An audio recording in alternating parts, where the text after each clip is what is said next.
2000 тони жито, јачмен и пченица испареле од државните стокови резерви. За време на корона кризата од 2019 до 2021 година незаконски биле отпишани околу 1.500.000 килограми меркантилна пченица и 500.000 килограми јачмен од државните стокови резерви, а направената штета се проценува на околу 780.000 евра. Вкупно петорица злоупотребиле службената положба со неизвршување, а меѓу осомничените и екс-заменик министерот за земјоделство Трајан Димковски.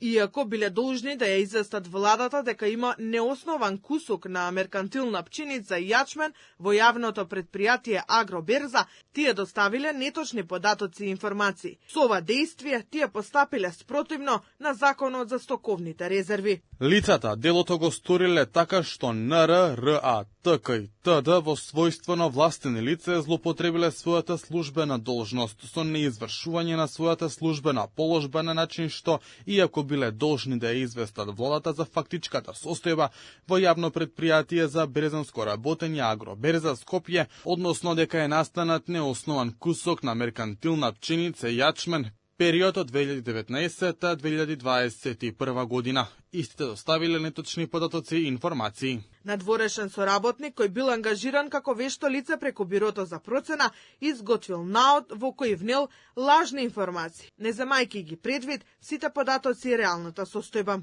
Вештиот наод бил приложен кон информацијата до влада и истата била прифатена од страна на владата, при што Агенцијата за стоковни резерви Скопје била задолжена да изврши отпис на 1500 тони меркантилна пченица и 500 тони јачмен за сточна храна во вкупна вредност од 29.112.000 денари или 473.365.000 евра. Во моментот на отписот по цените кои се набавувала пченицата и јачменот во 2022 година, вредноста на истата изнесувала 48 милиони денари или 780.487 евра, која вредност представува штета на буџетот на Македонија. Според информациите, покрај Димковски и вештакот, осомничени се и директорот на Агенцијата за стокови резерви, како и двајца раководители во истата агенција. Осомничените ќе бидат изведени пред судија на претходна постапка, обвинителството бара определување мерки на предпазливост, одземање на патна исправа и јавување во суд за сите осомничени.